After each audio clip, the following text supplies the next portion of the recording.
We are finally back with another episode. It's been a minute, about 4 or 5 weeks since we've seen our audience tapped in and done some interviews. Just sit down and chop it up. It's been quite the break. A lot of great things have happened since then, but we'll talk about those, and I'm sure you've seen them on social media as far as our 2 giveaways, our partnership with AMB Ambition, Gannon wearing the merch, I'm wearing the merch. Go check it out.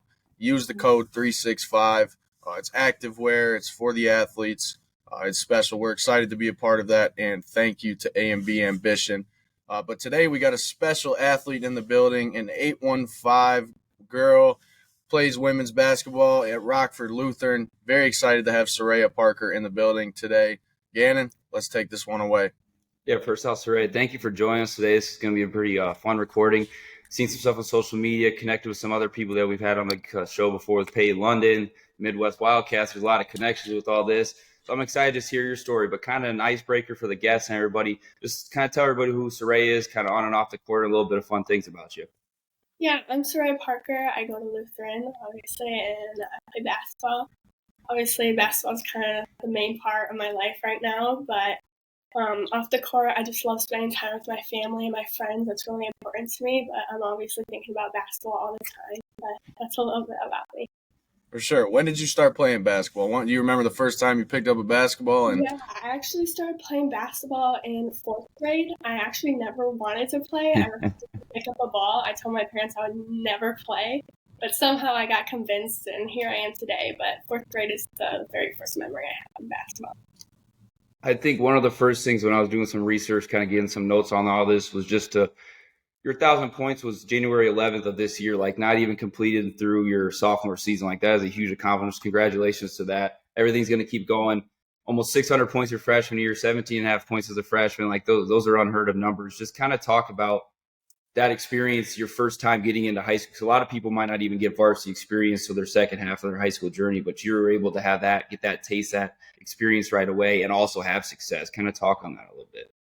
Going into my freshman year, I had many goals for myself, individual goals. I set goals with my trainer for individual goals and then team goals.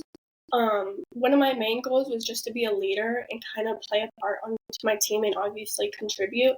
I wasn't focusing, like 1,000 points is definitely not one of my goals, but it definitely came, and ending my freshman year with the amount of points I had, it was definitely a goal that I could have accomplished. So it was definitely an amazing opportunity, but I obviously couldn't do it without my teammates and friends and family because I have an amazing support system. But yeah. Awesome. Congrats. First off, congratulations to be able to achieve a milestone like that of 1,000 points in your sophomore season is insane. And it's special. So you deserve your flowers for that. And I know that the next milestone is probably 2,000 points or whatever happens next is what happens next. But you mentioned working with the trainer and developing leadership qualities. What has it been like working with the trainer, and how has a trainer kind of helped instill those leadership qualities within you? So I work with Gene Houston. He's kind of a local trainer around here, and I've been working with him for a couple years now. And he's really good friends with my family, my mom and dad. And I really love him so much because he doesn't just like train with you with basketball, but he also has a relationship with you off the court. He'll check in on you all the time, and he's also it's very important for him to focus on the mental health part of basketball. And I think that's definitely one of the biggest things I've learned throughout my basketball career, how big mental health is. And he kind of helps me through that. But yeah, I definitely think everybody should have a trainer and have a good relationship with them. And I really appreciate him every day and working with him. So you talked about that. It's really key points about having the understanding of the life and sports aspects of the game, and also the effects that it might have if you get too consumed with it all. Kind of talk about some of those things maybe you worked with your trainer, or maybe stuff that maybe even you've worked on yourself that's helped you kind of separate game from life, because basketball and life are two separate things. Yeah, I think just taking the time to focus on yourself and really just focusing on the positivity and just focusing on yourself with basketball, but just, making sure you're leaving time for yourself and focusing on the good, So, yeah, I think that's just the most important thing for you is just setting time away for yourself, because basketball isn't just that's not just your personality. You have your own life, and you need to take time out of your day and your weeks just to have time to yourself and do things that you also enjoy. Because obviously I really enjoy basketball, but I also enjoy being with my friends and being with my family. Awesome. No, that you hit on a key point without us even having to ask about it. The mental health aspect of sports is prevalent, and finally, I think in our day and age, it's finally being more and more recognized by athletes, being able to speak up about it, being able to talk about the battles that they face on and off the court, on and off the field. And it's a struggle. It's not easy. The everyday grind. And Gannon and I have talked about this. We were both college athletes. Gannon coaching college ball now. Like, it is a full-time job. No matter if you're a high school student, college athlete, you are working day in and day out to be the best version of yourself. But you directly being an 815 athlete, what does that mean to you, being able to represent your community and have such high levels of success at an early age, being heading into your junior season? What does it mean to be an 815 athlete?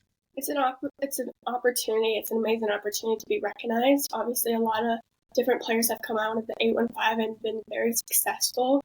And I think just having a support system that supports you and supports your dreams and attributions, it's really helpful, and it makes me want to work harder. So you said fourth grade is when you first started playing basketball. You weren't kind of too sold or too keen on the game right away. Fast forward through your middle school years in high school, who's some of the role models kind of with the game, maybe other athletes, professional athletes, just some people that you've kind of looked up to, maybe even modeled your game after?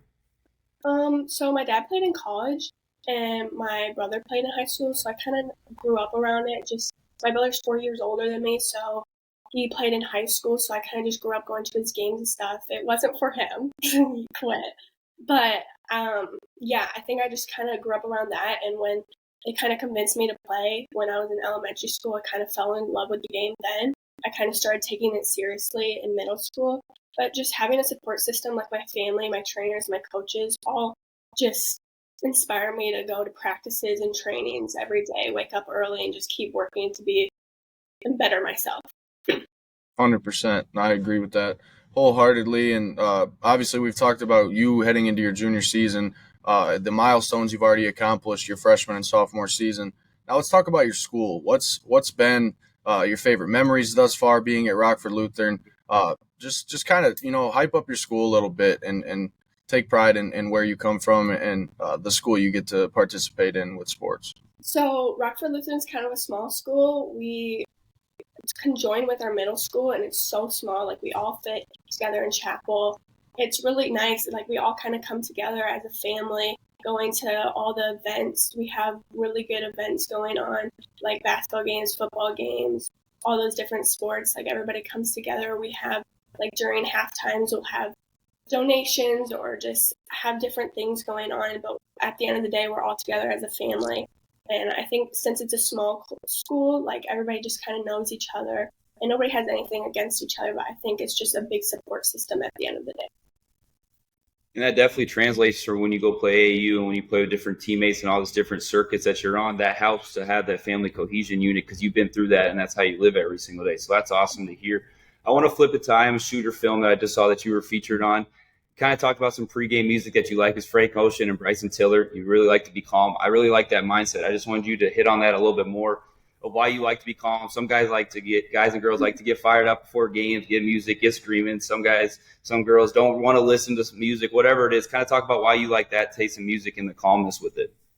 I think before a game, I kind of separate myself from everybody. I think I like to get into my own area of how I'm going to take on the game and kind of talk up to myself, really gain my confidence for the game, what I'm going to do. I'm going to tell myself what I'm going to do towards the game and how, like, obviously we'll have game film before the game and what I know how the players that we're about to play, how they play. And I think just being in my own mindset and listening to calming music and just kind of taking myself away from social media and interacting with people just for a small amount of time really helps me going towards the game just to be my best self on the court. Awesome. Is there any other artists that you add to the rotation of the playlist as well, or is it just those two? Or maybe is it different off the, like, not during the game? What's it, maybe off the field music? Yeah. Really Frank Ocean's on all the time, but like I really like SZA. I really just like the calming music. Yeah, you like big vibes. Yep, that's what she's here for. Makes sense. Okay, so let's spin it now. Being being like the young athlete that you are, how have you handled the pressures of the recruiting process thus far? And obviously, congratulations to you on receiving 2 offers thus far to SIUE and Loyola, Chicago. It's got to be a great honor to receive those offers this early in your career. So how have you kind of, I guess in a way to word it, how have you combated almost the negatives that come with the recruiting process and realized like, okay, like this is just the beginning for me. I can keep stacking these just based on me being myself, focusing on and off the court. Like, how have you kind of combated and dealt with the process? Obviously it's an opportunity, and you don't want to think of it as like, oh, this can be really stressful just trying to figure out what I want. But I just kind of take it as an opportunity, and at the end of the day, I don't need to make a decision anytime soon. But I just kind of take it as an opportunity and just enjoy the process. At the end of the day, I just want to enjoy the process and not stress out about anything, and just kind of taking the pressure as an opportunity. And obviously my support system is amazing, and my parents help me through making decisions and kind of looking at what I want to see in a college and what I would want, where I would want to play. So definitely having a support system definitely helps, but I just kind of take it as an opportunity. I'm so grateful to already have 2 offers, and I'm excited to see what my future holds. Before Gannon goes, just to double back off that one, you mentioned what you're looking for in a college. What are those things? When you, I know it's tough. Like Gannon and I, we graduated as seniors, and we were still trying to figure out what we were looking for in a college. It's not an easy process. So I don't expect everyone to have the answers, but what are you looking for when it comes to a college coach or college teammates? What is that number one thing that sticks out? So some of the things I look for is just a very family-oriented place. I take pride in my family and my supporting, and I just think I look for that most importantly. And obviously coaches that I can get along with, but also push me to be my best self. And I also want to go to somewhere where I'll play and get minutes, but also get pushed to a point where I'll get better and better. That's awesome, because that's the biggest thing now, being a college baseball coach and being on the recruiting side. On the flip side now, when I tell these guys, even if it's not my school that I'm recruiting them to come to, I want them to go somewhere where they're loved and appreciated and wanted, and can also build that relationship with a coach and have a role model at the end of the day. And those are the biggest things. Just listening to you and your answers in this first half of this interview, you're very mature and beyond your years with all this. So I kind of want to talk about your recruiting, the high school experience, AAU circuit, all these biggest things. What would be one lesson that you could go back and tell somebody, a younger girl, maybe in middle school right now, kind of like you before you really got into all this, and something that you'd like to tell them? I think I would just tell them, just really enjoy the process. It goes by fast. Like, I can't believe I'm already going into my junior year. I feel like I was just going into my freshman year just a little bit ago. But I would just say enjoy the process and really do something that you love. If you don't want to do something that you don't like, but I love basketball and I enjoy going to every training and practice. And I would just say do something that you really love, because you're going to be doing it a lot. So, yeah, that's what I would say. Love it. I love that answer, because I think everything, the way you've answered, like Gannon said, wise beyond your years. You talk about being family oriented, talk about having a quality support system, being a leader. All of those things to understand at your age is mightily important and wise beyond your years. So credit to you on that, and obviously the people that have helped shape you become who you are. But I want to kind of flip this around a little bit. When you have no basketball going on, right now it's summer, so we're not in school. No one's in school. What does a day in the life look like for Soraya Parker when you're just chilling at the house? What are the go-to things about just a personal day, kind of having nothing going on? If I don't have training in the morning or workouts or anything, I would love to sleep in. I hate waking up to an alarm, so I'd love to sleep in. Really just be around my family, maybe go out with my friends. And I'm not super social, but I'm not like, I don't want to stay home all day. So today I might go to the pool with my friends, but yeah, just kind of staying home. If I don't have workout sets, I'm usually with my family or friends. It's the athlete life. Downtime, you're usually relaxing. You gotta enjoy it when you can. I just kind of want to talk about a couple of your other things with your just experience in your playing. But I want you to be selfish now. I want people to explain and understand what Soraya Parker is with her own game. So if you had 30 to 40 seconds, a minute, whatever it is, to tell a college coach kind of who you are as a player, what your values are, go. I want to hear it.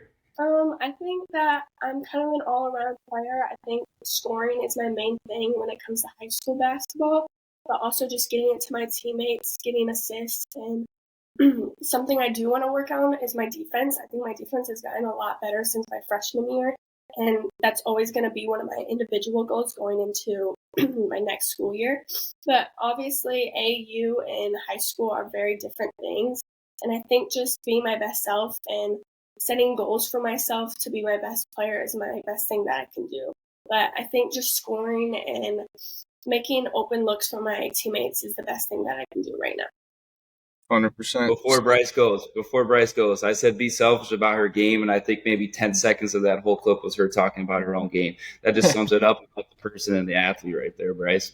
Yeah, no, it's 100% correct. And I think it also speaks to, one, the position you play too, being a point guard, controlling the pace of play, controlling and being a contributor not only as a scorer, but being able to facilitate, get the ball and get open looks and create space for your teammates. It goes a long way, and I think that not only shapes the player that you are and have become, but also the leader on and off the field. And speaking of being a leader, not field, my bad, court. we're so used to doing these football talks. No, court, my bad. But we're talking about being a leader on and off the court. Prep girls hoop rankings have you at 13 in Illinois and number 2 position rank for point guard.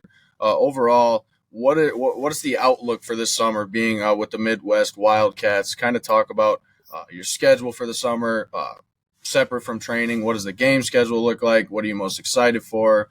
Where are you traveling to? And just overall, the opportunity to get to play for the Wildcats. So we play the first 2 tournaments of July, or the first 2 weekends in July. So we play in Louisville for both, one for the Roses and then just another Louisville tournament. And then we just play in a Midwest Wildcats hosted tournament. But it's definitely a big opportunity going for Run for the Roses because there's hundreds of college coaches there. And it's just another opportunity to show your game. And I'm very blessed with my team. I'm so lucky to have a team that I do now. We've been playing for over 5 years together. And it's pretty easy to play with a team that you're best friends with off the court. We have team sleepovers all the time and hang out off the court, communicate off the court, text off the court. And as soon as we're on the court, it's like we've never left each other. So it's pretty easy. It's not fun when we play against them in high school ball, though. Yeah, I was going to ask you that. What is that like? Because, Gannon and I we played travel baseball growing up, so I going to different schools. We didn't have the opportunity to really play against each other much. But with you, how many of those girls are you playing against throughout your regular season? And what is that like when you step on the court in between those lines and it's competition against each other and not with each other?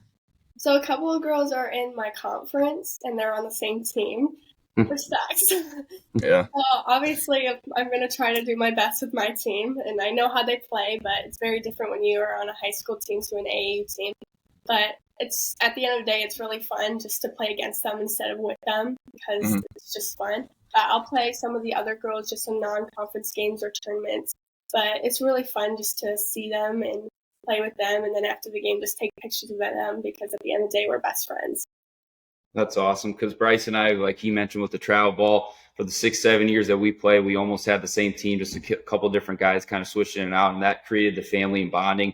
We still have group chats with the same guys. We're still the same best friends. Now we're on the sports podcast together. Like it was all the foundations from those youth travel sports days that kind of get you to where you are, even post playing. So it's really cool to see that kind of happening for you because I think it's getting lost in the AAU. I coach travel baseball during the summer. People are bouncing from teams to teams, playing with 3 to 4 teams just to get their name out there instead of having a family and culture unit with the team that they specifically play with. And it's just sad because we had a lot of great memories, Bryce and I did with our team. And like you said, with you and your girls always being best friends, having sleepovers and all that, that's what it's really about at the end of the day because you'll remember that more than you will all the stats and stuff on the court. And that's the coolest part of it.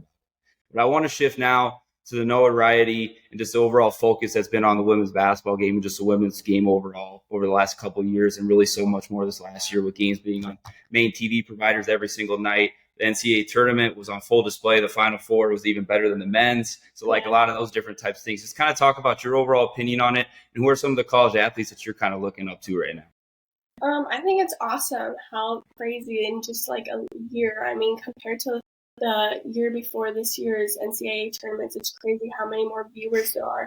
The fact that there were more viewers for women's than men's is just insane and crazy and amazing for younger athletes going into college, which is awesome. I think so many different college athletes for women are doing amazing. Going to WNBA, obviously Caitlin Clark is doing amazing. She's putting up amazing stats. Paige Becker is just everybody, just they're all contributing, and off the court they're doing amazing too. So I think it's great. It's just going to keep evolving from here. Is there anything in Caitlin Clark's bag that you've been looking at and saying, okay, how do I implement this into my game? I think her passing, I love her passing. Obviously, her shooting's amazing. I would love to be shooting like her. But I think her passing's amazing. I think she gets the open look anytime they're open. I think she has eyes up all the time, and I think that's very important to play because obviously you want your points, but I think getting your teammates involved and just playing as a team is a lot more important. No doubt. And I'm a big Iowa fan. I watched her for her 4 years at Iowa, and that's what made them go from an early tournament team, kind of getting beat in the first, second round, the first couple of years. When she would score a lot, they would win. But then her junior, senior years is when she really got the whole team involved, and that's when it really, I think, excelled for her and her game. And then Iowa, obviously, with the national champion in the Final Four the year before, this and that, it's kind of sucked they couldn't get it out. But it's very cool with this of just everything, the shift there, because now the notoriety, I think the coolest thing was they were just playing the Washington Mystics, and they went from their normal arena to where the Wizards play. So it was like over 20,000 people could come watch just so it was a Caitlin Clark effect and all that. I would like to see on their Olympic team, but that's a whole other discussion for another day. But just kind of overall, just talk about the 815 role models again. I know Jordan King was somebody that was kind of our age from Hononegah that's at Marquette. She just finished up her career, very good at all that. Kind of talk about those specific people kind of laying the groundwork for you, because it's like you said with Caitlin Clark showing this for the younger athletes, but it's even on a smaller scale with the Rockford area. Just kind of speak on that a little bit. Yeah, I really look up to Jordan King. She trained with Jean Houston, so I got to meet her through that. She actually came to one of the trainings a few months ago, and it was really amazing. She got to talk to all of us. I got to ask her questions. She brought a pair of shoes and jersey for me. So it was really amazing seeing her. And then I went to one of her games a couple of months ago, and she was still playing, and I got to talk to her after and just kind of ask her about the game. But she's really smart in what she does and very, she knows exactly what she's doing, and I really look up to her, and it's awesome what she's doing for the community also. But definitely Jordan King, Brooklyn Gray, Peyton Kennedy, they're all doing amazing things for the 815 and doing everything successful. And it's awesome to have athletes coming out of the 815 to look up to younger athletes coming out of here. It is 1,000%. And I think we all, when we're playing sports, there's always, no matter if we say it out loud or not, there's always someone that we can pick out and say, I want to be like them. And that could be at the college level, the pro level. Shoot, even one of your friends, if you look at them and say, how do I implement something that they can do that I can't do? And I think that's just the competition within sports. But we mentioned those names like Jordan King, and that's you now. You're the one that's up next, and it's your title to wear. It's the hard work that you've put in. It's instilled in you now, and clearly you're on to great things. So let's talk about, what are the future goals for Soraya Parker? What are you looking forward to in your junior, senior seasons upcoming? Okay, so in my junior year, I do want to get my 2,000th point. That's definitely one of my biggest goals, but one of my individual goals is just to continue being a leader and building up my teammates, really bring the team together. We don't have to be best friends off the court, but just coming together as a team and being kind and genuine to each other. But when it comes to college, I want to play at the highest level possible, but also get playing time and go somewhere where I can just be my best self and continue to better myself. So that's definitely what I want for college. But just going to my junior, senior year, just being my best, just continue getting better. I just want to get better every single year, up my points, up my assists, be better, but also just be my best teammate to everybody else around me. This is a pretty good interview that we got going here, because there's just a whole lot of questions that I would keep asking and keep diverting, but you already have the routine and the commitments to everything off the field. And those are the hardest things now with the younger athletes that I'm working with and myself and my teams, because if you can have this routine and this commitment on everything else with your life, then it makes this stuff a lot easier when you're doing your sports. So I just want to say shout out to you with that. You talked about your parents kind of being all this. Was this just something as role models that they kind of laid as foundations as you and your brother were growing up as kids? Just kind of talk about that. Because having a great support system, I know we talked about that earlier, but having parents and all that, it really does set the difference a lot for kids. Yeah, my parents have been through it all with me, my ups and downs. I've been through points in my basketball career where I've thought about quitting just because of my lack of confidence and stuff, and that's where I really take the mental health part seriously. But just after deciding to continue to do what I do and being where I am now is just an amazing opportunity, and I seriously couldn't do it without them or even my brother. They're just so supportive, and I seriously couldn't do it without them. They haven't missed a game. They've brought me to every training practice. They've driven so many hours just to watch me play a couple games, and I don't know what I would do without them. 100%. The support system definitely is the difference in a lot of people's lives, and not taking it for granted is a whole other level of it too. Being able to sit down and truly appreciate what you have and why you have it and what you're able to do with it. Like you said, your parents being able to not miss a training session, to be able to get you there on time, to get you to practices, to get you to summer events, all of that stuff. Not only having it, but not taking it for granted definitely speaks on your character and who you are as a human being. I want to ask you, though, we've talked all about the athletics now. We've talked about the next jump you will make with your junior, senior season and into college and finding the right fit. How do you balance academics with sports? I think that's something right now that doesn't get talked about a whole lot, because when you look at the athlete, you see them for an athlete. You don't necessarily think about the off the field, off the court stuff that these athletes have to go through, which you've spoke on the mental health aspect. But how do you kind of find time to still be able to sit down, get your homework done, study for tests? And obviously you achieved a 3.8 GPA, I believe. Was that this year or was that the previous year? It might have been the previous year, but okay. I'm assuming the grades probably didn't drop off with your lack of commitment, so credit to you. So kind of just talk about the balance it takes to achieve success in both arenas. Okay. Obviously, being a student athlete, you can't play if you don't have good grades, and you if you don't put the student and the athlete, you really just can't play in the first place.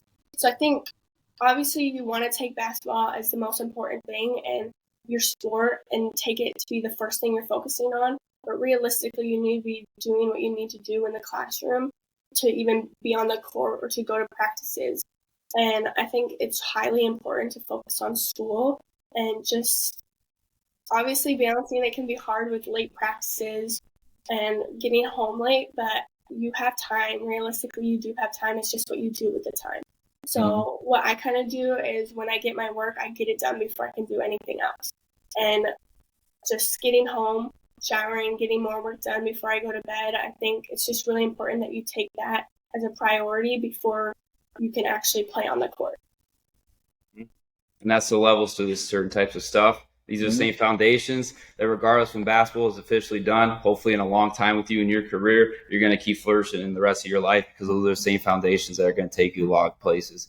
We like to ask our guests, and we always like to get feedback from everybody, just kind of experience how was your time on this show, or some of the questions that you like the engagement, maybe some feedbacks and things that maybe we could change for some other guests down the road. No, it was really good. I really appreciated you guys letting me come on here and asking important questions, kind of letting me tell my story and telling you guys how I take a student and also an athlete, and kind of how my family is around me, how my teammates are around me. But I really appreciate it, and I really liked all the questions. Thank you. Yeah, thank you for hopping on here with us. If there is any other thing that you wanna get out there, whether it's relationships you have with your friends, or shout outs, or special items that you want to throw out there too, feel free to do so.